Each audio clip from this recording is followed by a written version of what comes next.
Hey, Right Riders, Keith Wheeler here back. Hey, Right Riders, Keith Wheeler here back. Hey, Right Riders, Keith Wheeler here back with another... Hold on one second.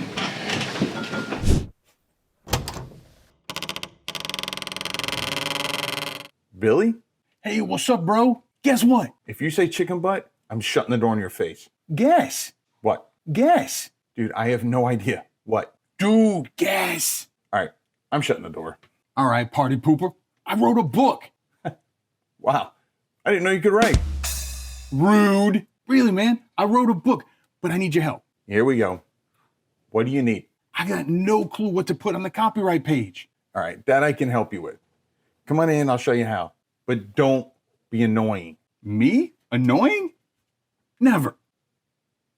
First of all, as you know, I'm not a lawyer. So for actual legal questions, you should contact a lawyer in your area, as some laws are country and even state specific. Okay, so with that disclaimer out of the way, let me show you how to create a copyright page and what you need in it. First, why do you want a copyright page? Including this page tells your readers some important information about you and your business. It also contains information that's helpful to librarians, bookstores, and other industry professionals. It also lets people know what they can and cannot do with your content. So what should you include on your copyright page? When it comes to a copyright page, there are a lot of things that you could include depending on the type of book that you're doing and even the niche that you're in. Also, just your own personal preference. I do suggest being consistent with all the books in your brand. So here's what you need. Well, the most important element that you're going to need to include in your copyright page is... Anyone? The copyright. This is most commonly displayed as a C with a circle around it,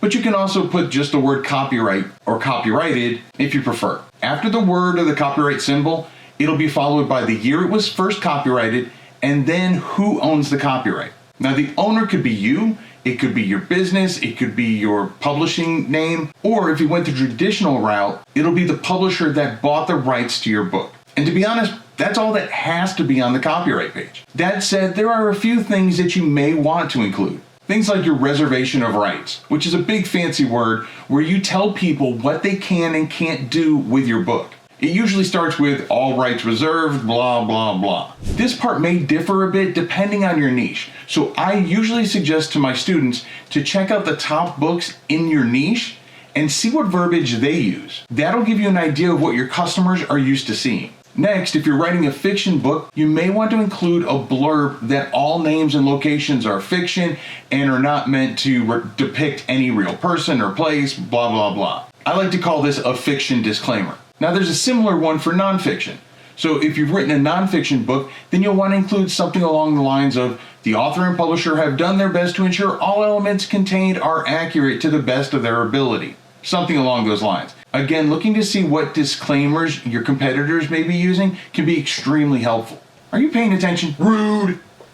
Now, if your book is legal or health industry in nature, then there are other disclaimers that you may want to add as well. Again, check with the other books in your niche to see what they're using. I'm not saying copy it word for word, but I'm saying it'll give you an idea as to what, again, your customers are used to seeing and what is more industry standard. Just make sure that you're looking at the top selling books in your niche, not just some random books. Now, one really important part that I always suggest adding in is some sort of contact information for you or your company. A website, an email address, something where customers or potential customers can reach out to you. Now, if you filed an official copyright with the Library of Congress, then you'll want to include the cataloging information that they're going to provide you as well on your copyright page. Now, like I said, all you really need for your copyright page is the copyright line. But these other elements and disclaimers can be a great addition depending on your book. So a copyright page for a children's book may look like this.